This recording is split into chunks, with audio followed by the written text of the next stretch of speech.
Welcome to WagerTalk TV, and I'm fixing my mic, don't mind me. I'm Kelly Stewart, at Kelly in Vegas, joined by Tony Finn, at WagerTalk. Oh, I know, you have the most ridiculous Twitter name. Too many ats. I'm going to add one more now. Okay, just at the end. Yeah. Okay, great. And Brian Leonard, at BLeonardSports. Don't we just all love doing videos with Mr. Tony Finn? Yes. Why can't you do the NBA tip-off show like you do this show?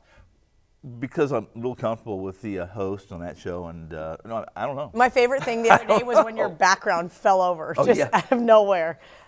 The funny thing about that is, I didn't quite tell the truth. Was it the dog's fault? Yes, it was. That's exactly what it was. Hey, at least you can admit it that we all have terroristic dogs. Mine as well. Mine usually snores in the background of my videos.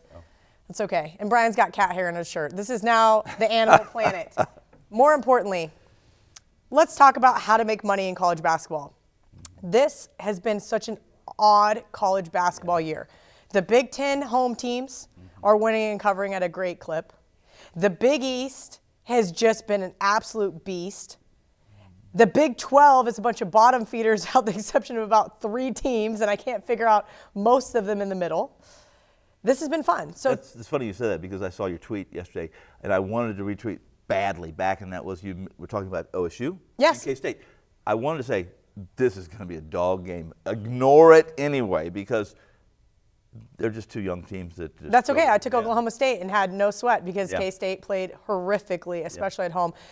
It is interesting how you say it was going to be a terrible game, because it was an absolute snooze fest, which we have some of these teams that are like that. Virginia, who only scores 3 points in overtime and somehow manages to win a game last night over Notre Dame.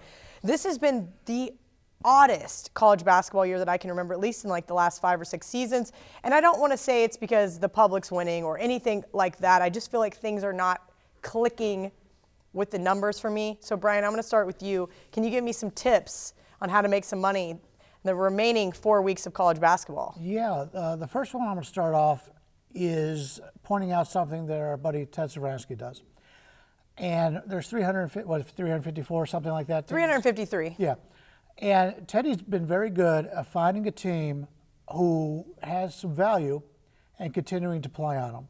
I think that's how you do it in college basketball, because let's face it, if you're playing the NFL, you're playing the NBA, if a team gets hot, everybody knows about it. If Troy, Louisiana Lafayette, Akron get hot, you know, there's too many other teams to pay attention to it.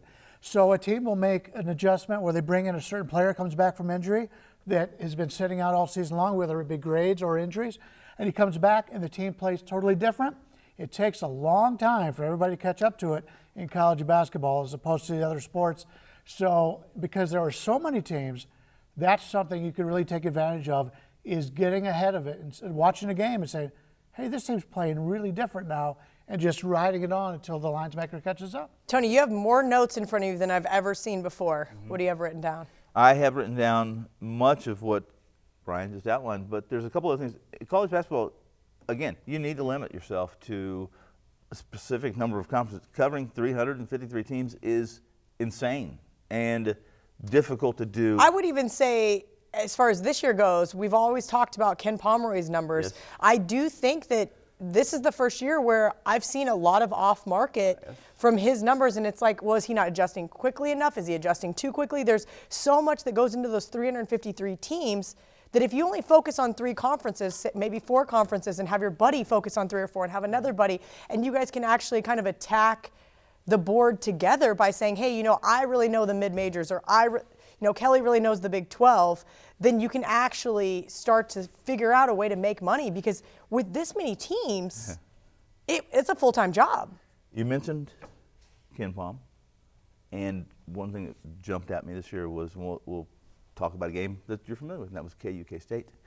If you went to Ken Pom and you looked at the variances and the adjusted numbers, he had the line at 16 or at 26.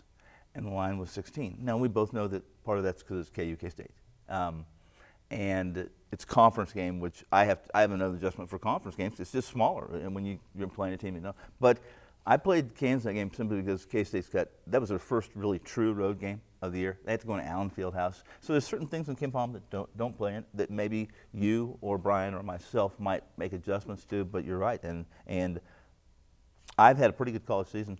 However, recently, just some strange things. And it's always, there's some, avoiding that coin flip game is what we're supposed to do. We're supposed to find. But I feel like I'm in the dogfight almost you're right. every single night. I I mean, there have been very few rocking chair winners, as I like to call them, this year in college basketball. Every once in a while, you'll get one, and you're like, thank God, because if I had one more game that I had to sweat where somebody needed to foul or needed to make free throws or the ref calls some phantom thing, like in the K-State Baylor game, I got very lucky on that phantom call. Yeah. But those are the kind of good and the kind of bad that you have to take with one another and know that sometimes they're going to go your way. This year just doesn't feel like so much. Brian, what else do you have for me on your list? Yeah, one of the things I take a look at is checking the schedule for spots to fade a team or to play on a team. Keep in mind, these kids are 18, 21 years old. 21 at best, it seems like anymore. Right, especially the elite teams where they all go to the NBA. These kids are up for certain games, and other games are just going to look past them. And the line, for the most part, if people just use the power ratings, and you talk about the KenPom, for the last few years, basically the KenPom line is telling you what the line is. True. So there really hasn't been any value as good as the KenPom is. You just couldn't use it just because of that. But just looking at a certain game and seeing which game this team will be up for, which will they have a letdown off of. We've seen it a lot this year where teams are trying to fade San Diego State. They're trying to fade Baylor. Maybe these teams are just really good. I told somebody the other night, I said, I am not stepping in front of this Baylor freight train. Right. I'm just not doing it. And it came with right around the number, depending on when you bet it. You either pushed, you won, or you lost with Texas. And Texas was down huge at a point in time. But at a point, you have to kind of stop thinking that, well, my power ratings are better than this team. Because right now, that team's playing really well. Yeah, if you find a team that is winning in a bad scheduling situation, that's a team I want to back. And we've seen that how many times out of Baylor and San Diego State where people continue to go in, they go, okay, this is the game. This is the game they're not going to show up. Hey, these teams are good. Those are the teams that I think have a really good shot at winning it all because they've been able to win and cover in bad scheduling situations. And if you want to step in front of Baylor, in my opinion, I'll probably get some more drive-bys because the last time I did a video on Baylor, I got roasted. Bet Baylor when there's short time between games. If they play back-to-back like in the tournament, I'm not a fan. I'm not confident in their coaching staff. They make poor in-game adjustments, and when they don't have time between games, that's when Baylor's most vulnerable. Okay. Well, Brian, do you have one last thing for me? I do. It's breaking the season down into three different parts in college basketball. The first part of the season is your non-conference games. There are certain teams, and we see this out of Michigan State all the time, where they look terrible. The coach is out there trying to find combinations. Other teams are trying to play these bigger schools, and they go, hey, I'm going to play my 5-7 best guys the entire game against them. So there's value in that because that's something they could have on the resume and say, hey, I went to Michigan State and only lost by 2. Mm-hmm. So the teams have different agendas when they're playing these games. So you got the non-conference games, then you've got the conference games, and we see this all the time, for example, in the Mountain West Air Force.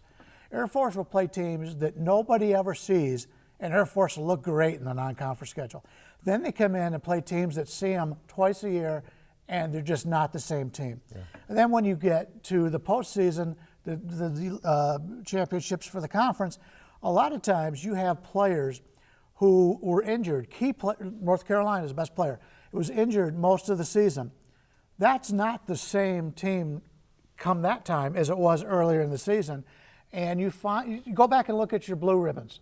Your Blue Ribbons got a great basketball preview. Go back and look at the teams that were disappointing on the season. And if they've got their players back, those are teams you can bet on in the conference tournaments. Okay. All right. Appreciate the insight. WagerTalk TV users get $25 in wager bucks added to your account after your first purchase at either WagerTalk or sportsbook.com. Thank you guys for tuning in.